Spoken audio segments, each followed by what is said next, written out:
Hello and welcome to The Gist. I'm your host, Chris Vetrano, here every week to break down all the things that are happening in pop culture and interviewing the people that make it pop. On today's show, we are doing our monthly pop culture roundup, covering all of the biggest pop culture moments from the last month. And if February was nothing else, it was the month of music. And so we are going to jump right in. It's just going to be you and I today, guys. I hope that you're okay with that. So strap in because we've got a lot to cover and I've got a lot of takes. But like I said, February was the month of music, and it all kicked off with arguably music's biggest night, the Grammy Awards. So the Grammy Awards this year, I mean, award shows are very different for me since being in the music industry because there's so many politics, there's so much that is pre-planned about award shows that when you peek behind the veil, it kind of takes the spectacularness of an award show out of it for you. And so I don't love them as much as I used to growing up. But I have to say that this year's Grammys really delivered. And it was a night of looks and performances and surprises. There was so much to give. And it was the night of the women. First of all, Miley Cyrus, she won her first Grammy Award for Flowers this year, but she looked amazing. Now, I know her look was very controversial. It was very Tina Turner. She performed on stage, but the way in which the glittery dress, I think it was Bob Mackie, or at least inspired by, if not, it was so iconic.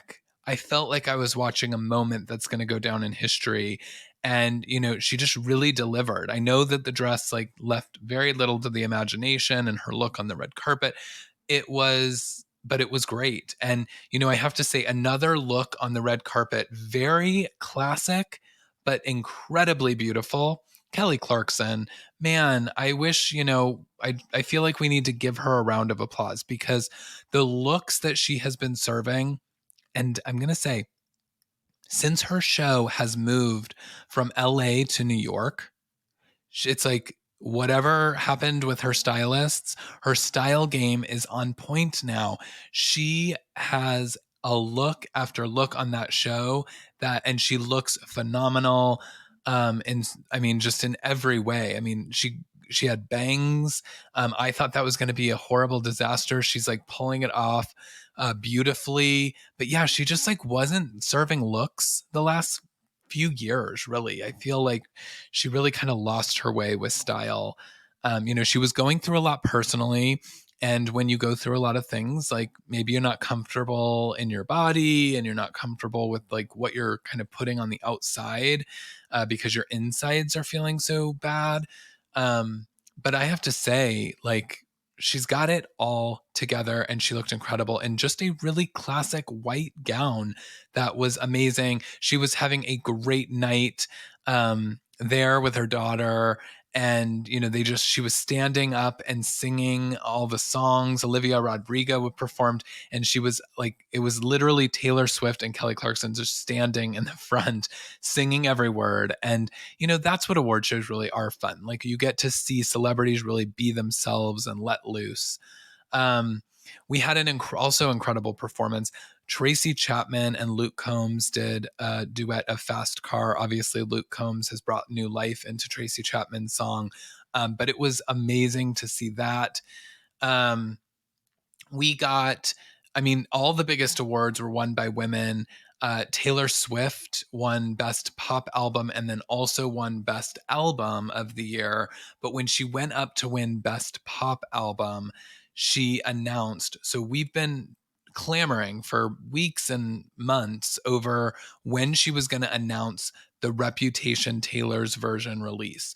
So last year, we talked about this a lot on the podcast. Last year, she was just sort of racing out these Taylor's versions. We got so many of them back to back. It was like she wasn't giving a lot of room to breathe.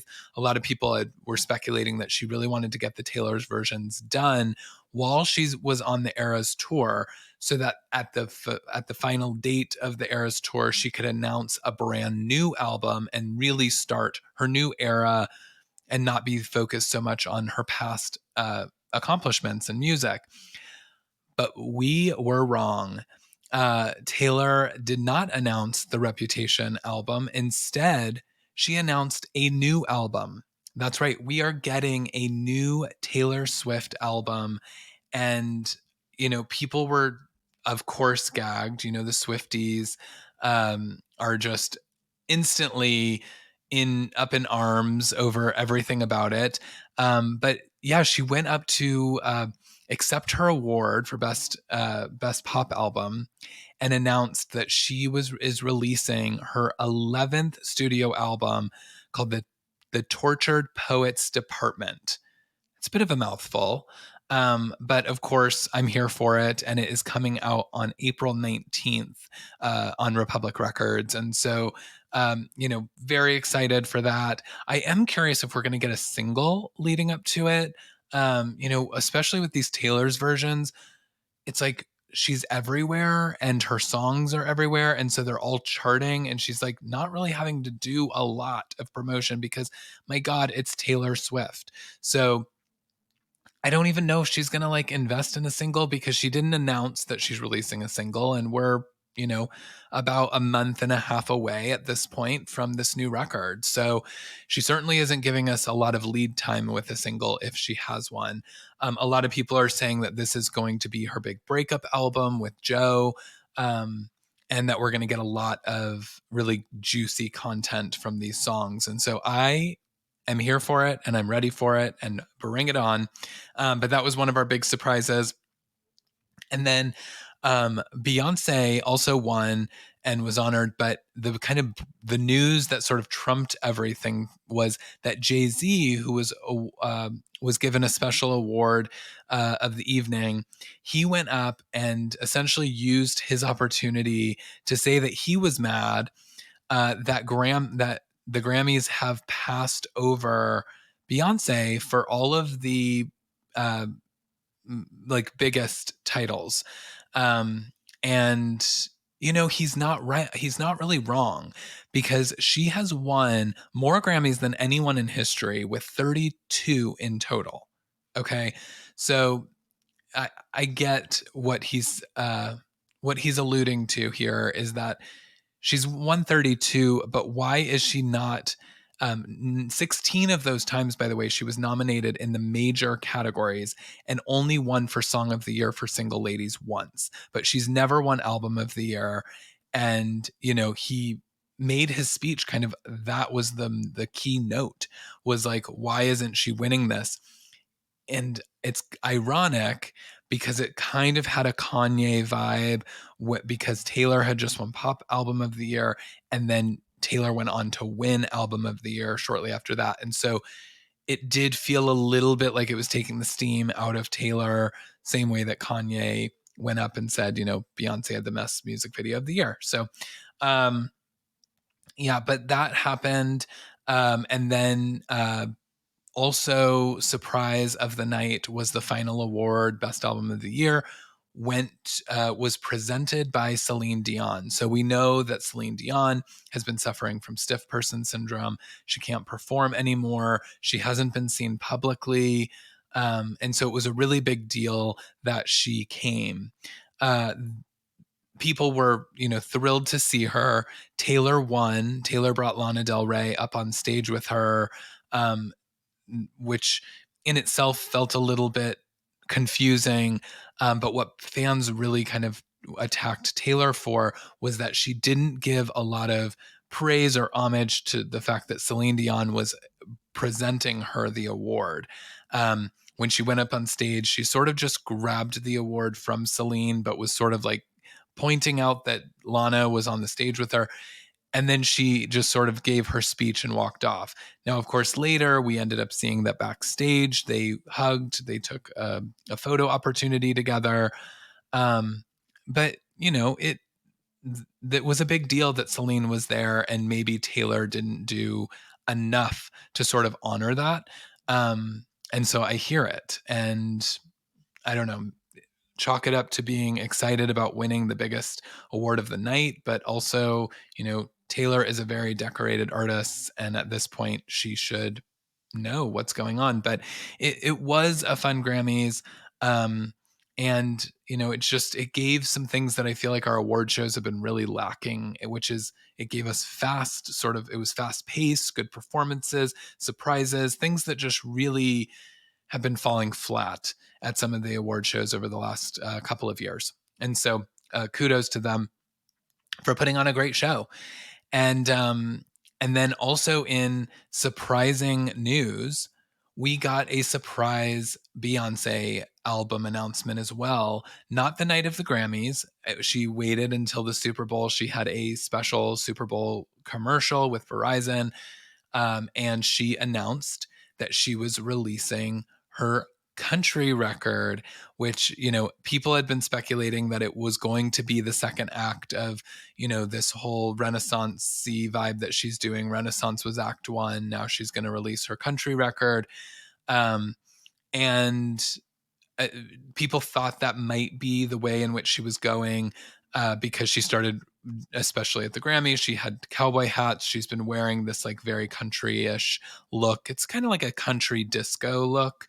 Um, but she did. She announced that she was releasing a country record, and her first two songs, 16 Carriages and then the single Texas Hold'em, both came out. Now, uh, I'm gonna lose I'm gonna lose some listeners right here, okay? Because I'm not a Beyonce fan, and I think that like Texas Hold'em, it's like fun and kitschy country music. It's the first time that a black female has gone number one on the Billboard country charts. So kudos for her trailblazing that. But, it's not a song that I need to put on. But I'm also not a massive Beyonce fan. Okay. And now don't hear me say that I'm not a fan, because I know me some Beyonce catalog. I can crazy in love with the best of y'all. But don't stan her the way that people really do, and I get why people do. She's very talented. She's very captivating in a lot of ways, and I love her story. And I was a huge Destiny's Child fan, and I was a huge early Beyonce fan. um, I just haven't like gravitated towards some of her later stuff that she's done. And I usually find like one or two songs from each of her records that I'm like into, um, yeah, but not a lot. And so I'm hoping that there's more on this country record that I will jive with. I haven't heard it yet. Something that I love, but I will be listening, of course, when Beyonce goes country. And so we got that news. Of course, other album news, Normani. Okay, we have been talking about Normani for years. When is she dropping this debut record, her first solo record coming out of Fifth Harmony? We had Motivation, the single. We had tons of features with Normani. It was time. We kept hearing about these albums, and then it kept getting delayed and delayed. And at no fault of hers, but I think that the labels didn't know what they wanted to do with her, what sound to go in, what direction. It was a big old mess. And we're finally getting our Normani album. So she announced that the album is coming. She did not announce the release date, um, but the album name is Dopamine. She released the artwork. It's official. We're getting a Normani album, and I know that the harmonizers out there are very excited, and I'm excited to see what she can do. I loved Motivation. It was an incredible first solo single for her. Um, but we'll see what direction it kind of goes, and I'll be back with my reviews on that at a later date. But also, we're getting our Ariana Grande album, which we've talked about in our January pop culture roundup. So if you are curious about the thoughts on that, go listen to that. But her first single, Yes and, is not doing the thank you next kind of impact that I think that they thought it was going to. The fact that Max Martin has been working with her on this project, I think we anticipated that it was going to be massive. It has not been. The reaction has not been as big as people have wanted it to be. And so they released a remix of it, and it features Mariah Carey. And you're thinking, okay, two of the most incredible vocalists and pop divas that we've ever had over the course of many decades now, together on a song is going to be epic. You know what? It's just not. It's not. And I feel like, well, so my husband Joe, he asked me, he said, "Do you think that Mariah is just doing AI? Because Mariah doesn't even sound like Mariah anymore." And, it's a good thought that he had. But my response to him was no, because if it was AI, it would sound better. Because it would sound like Mariah Carey. It doesn't sound like Mariah Carey. It doesn't, like, outside of the whistle notes that are, in throughout the song, it's just not serving, and it's falling flat, and it's also falling off the charts. So Ariana better deliver. I am very curious to see what the rest of Eternal Sunshine, the new album, has in store for us. She has said she's not going to release any more music until the album comes out because she wants everyone to consume the rest of the album as one sort of piece of art. So we shall see. But also in music news, I mentioned Beyonce was kind of the headline. She sort of stole the headline of the Super Bowl with her album announcement. But the Super Bowl halftime show with Usher, it was a spectacle. And you know what? I feel very similar with Usher and Beyonce, that like early Usher, I was like obsessed with.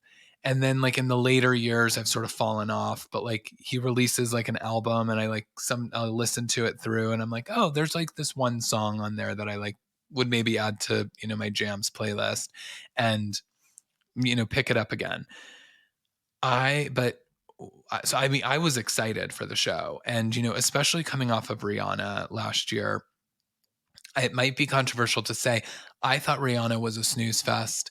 I thought that, like, the fact that she surprise announced that she was pregnant is like, you know, great. And, it was a shocking moment and it gave us something to talk about, but she didn't do a lot. She just sort of walked around the stage. There was a lot of dancers. There was, the stage was moving up and down, but it was a little bit boring. And Rihanna is not boring. And so it didn't give me what I wanted. Well, what I wanted was what we got this year with Usher. There was roller skating, there was surprises, there was flips, there was so many dancers, there was so much going on that it was almost a little bit overwhelming, in that like you couldn't figure out what you were feasting your eyes on. But let me just tell you, like, he sang everything. He was sweating for the ages. He had so much sweat dripping off, which, of course, because he was dancing, he was singing, he was doing costume changes, he was lacing up roller skates and roller skating around the stage. I mean, it was a show. And we got surprises. We had Alicia Keys come out. It was a little bit controversial because she missed one of her notes in the opening of her song, or of her little set that she started, and everyone that went to rewatch it or watch it later, who wasn't watching the game live, i.e. me, that was completely changed. They went in and fixed her flubbed note. And so there was stories of her flubbed note. And then, of course, the internet was like, wait a minute, I didn't hear a flubbed note. And it was revealed that they went in and edited it. And that is the power of social media, guys. That's why we can't get away with anything anymore. Um, but it was such a show. It was something to really, really enjoy. And Jermaine Dupri was there. I mean, it was incredible. And so if you haven't seen it, I think it's like 13 minutes. It's 13 minutes that you want to go and enjoy something, especially if loved Usher back in the day with Yeah and My Confessions. And I mean, my gosh, he hit them all, and it was something to watch. So certainly think those are the big music moments of the month. But, you know, like I said, February, it's also a short month, so let's be honest. But February really, that was a lot of our pop culture news, was just the Grammys, the Super Bowl. Of course, everyone's, still going nuts for Travis and Taylor. Because I guess the Chiefs won. I don't know. I didn't watch the game, but and just kidding. I do know that they won, but I not kidding. I didn't watch. But I saw all the photos of Taylor getting the ick as Travis was singing "Viva Las Vegas" at the end of the game, and so it was fun. It was a fun month, but I think music really took the center stage.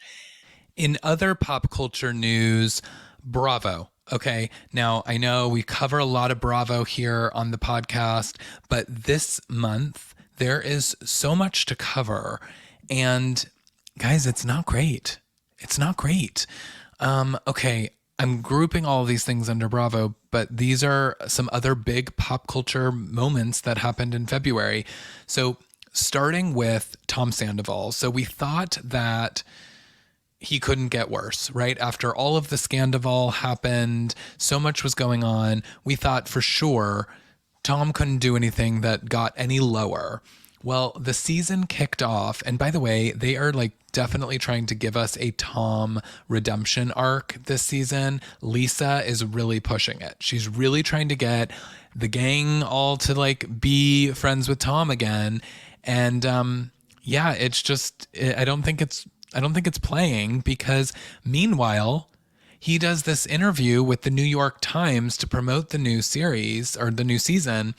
And he compares Sandoval in the interview to George Floyd and O.J. Simpson.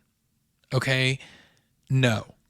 And I'm just going to leave it at that. No, on so many levels, this is nothing like that. And I mean, people died in those other scenarios, and Sandoval was not that. And so the fact that he was even thought that that was something to say is just, it just shows you how diabolical this person is. He should not have come back on this season. I stand by that. I think that this person, I mean, certainly at this point, Bravo needs to do something, because it's not good. It's not a good look. But yeah, he says this in the New York Times. And the odd thing is, so if you read this New York Times article, which I definitely say that if you haven't, you should check it out. But in the interview, or in the article rather, they talk about how he says these comments, and that someone from Bravo, one of the publicists, is there and overhears these comments. They wrap for the day. The next day, New York Times is supposed to go and see him behind the scenes filming his confessionals for the new season. They call and say he's just not feeling it. But meanwhile, everyone's like, well, Bravo knew that he made these comments, and now they're trying to redirect. And so they asked the New York Times, could we give you a different cast member to interview instead? So totally trying to change the narrative of what this story is going to be about. And yeah, New York Times doesn't play. So they put it all out there for us to see. So that was the first thing. Then things are not looking good for our, Bravo daddy, Andy Cohen. Brandi Glanville submits a lawsuit naming Andy Cohen and Bravo, but it's for sexual harassment. Okay. So this is a little complicated, because obviously Caroline Manzo had her alleged claims about Brandi sexually harassing her on the girls' trip that will now, for sure, we will never see it, because Brandi has put the nail in that coffin. I am furious that we're not getting Alex McCord back on our screens. I was dying for that. Her and Camille Grammer, and having these women in the same place, I was chomping at the bit for it. We've got it, by the way, we've got to get Alex McCord and Countess Luann on the next season of Traitors. Am I right? God, those two would be so good on, again, just, in her ugly Herman Munster shoes. Yeah, it would just be amazing. But anyways, back to Brandy. So all this stuff happens. This is now going to go down in history as the lost season. We're never going to see this footage. There's no way that they're going to be able to piece anything together. So all this happens. Brandy had like come out that she was pissed that like Bravo wasn't coming to her defense against all the claims from Caroline. The women that were on the trip were coming to her defense to say like none of that happened. We didn't see that. It was all fun and games. Caroline was into it, and then suddenly she wasn't. So we don't really know what happened or what is going to take place there, but now we know that she is suing Andy for sexual harassment. And so what now we have learned that has come to light, because Andy's made some statements, and then there's also the message was leaked. So apparently Andy is at a party, Kate Chastain is there, and they call Brandy on like a video message, but left a video voicemail, like a FaceTime voicemail. And I guess they sort of say, like, you know, come watch us have sex, or I don't know, we're going to, something about like watching them have sex. And that is really all that like Brandy's suit has really come forward with, is that he was drunk and, you know, said to come watch him have sex with another Bravo celebrity. Well, Andy explained it in a response on Twitter that it was, you know, Kate Chastain, and that Brandy was in on the joke. And then what we have then seen is that Brandy also responded to their message by saying something like, I'll bring the dildo or something, or I'll bring my plastic dildo or something like that. So this is complicated, as I said, because like they were obviously joking. They were obviously like inebriated and having a good time, and thought that like, you know, Brandy and Andy have had a history of like sexual not conduct, but just conversation. You know, I think at the season 5 reunion, she like talked about giving Andy a lap dance. I mean, like she is always kind of this person. And so it wouldn't be outside of the norm for this to have happened. This feels all very revenge focused, rather than like truly somebody that is experiencing trauma from sexual harassment. But on the flip side of that, I will say Andy is their boss. And, you know, in my normal day job, I can't go talk about, you know, having somebody watch me have sex with my partner or a friend or another colleague or anything. I mean, it would be sexual harassment no matter how close you are or no matter what it is. So unfortunately it is. And I don't know what's going to happen. I feel like we'll probably figure this out behind the scenes. I don't think this is like going to court. I don't think that that's happening.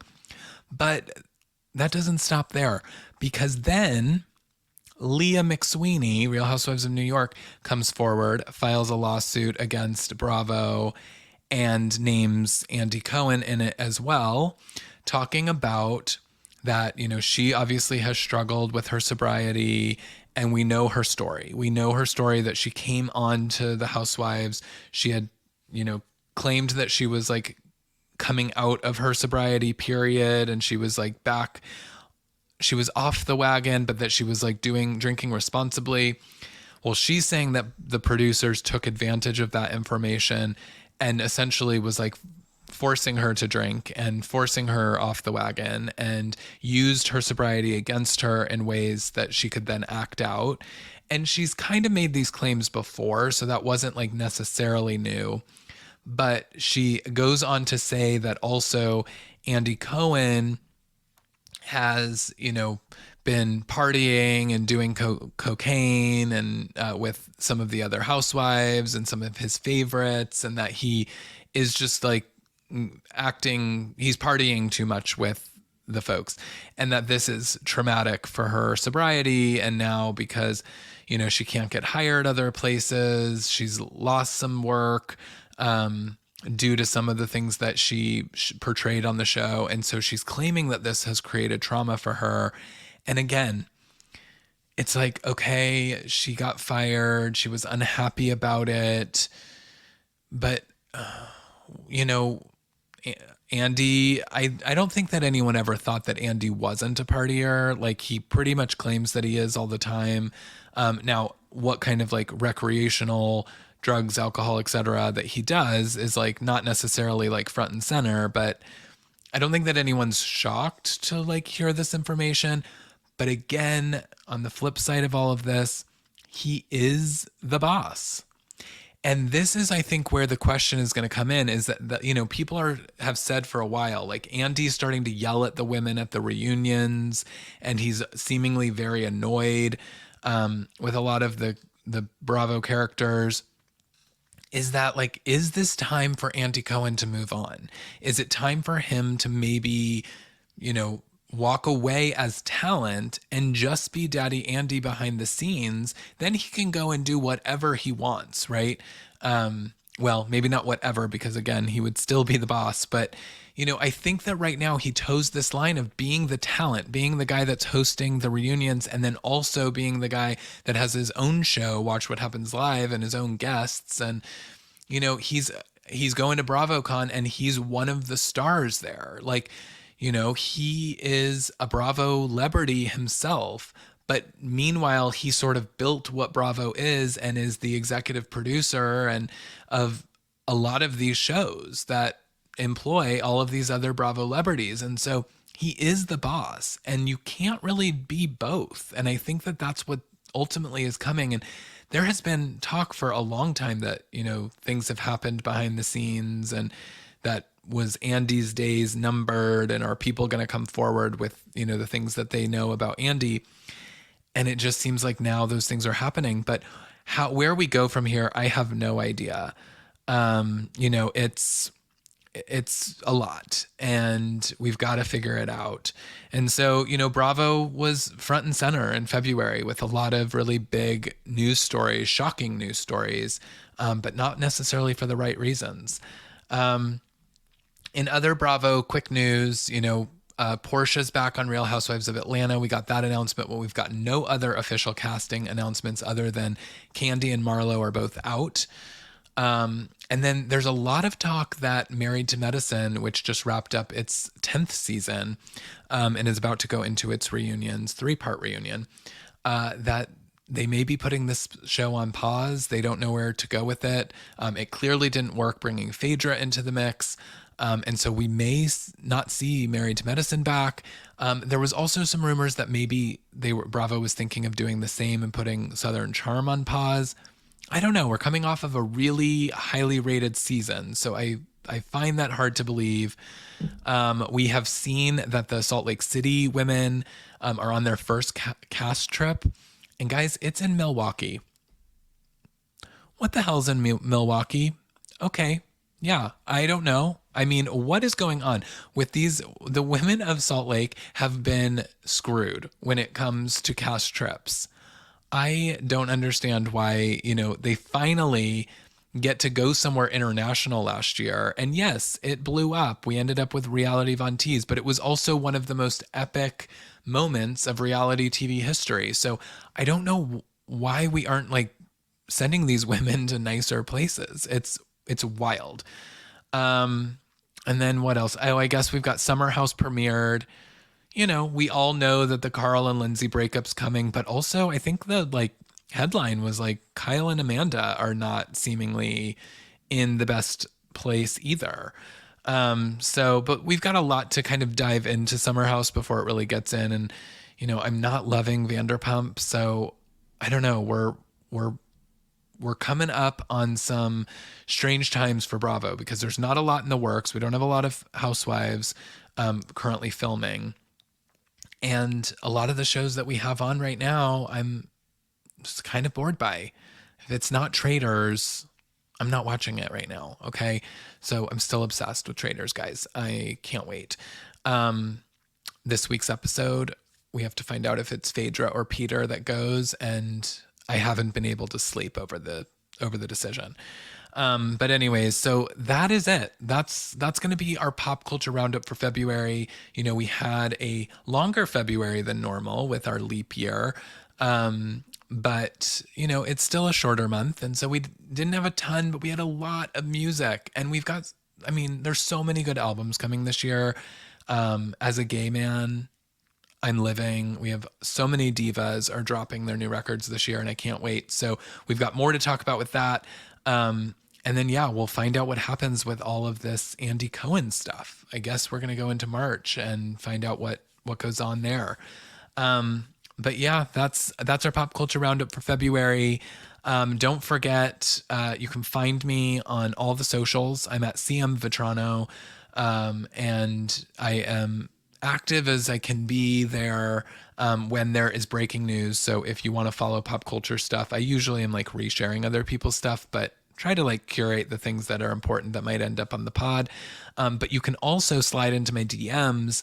And if you know a breaking pop culture story that you want me to feature on here, just throw it in my DMs, and I'll feature you in the next month's pop culture roundup. So CM Vitrano on socials. And then again, don't forget to come back week over week. We've got a ton of guests coming in March that I'm super excited about. So come back for that. And until next week, I hope that you all have a great weekend, great week, and I'll talk to you all soon. Bye.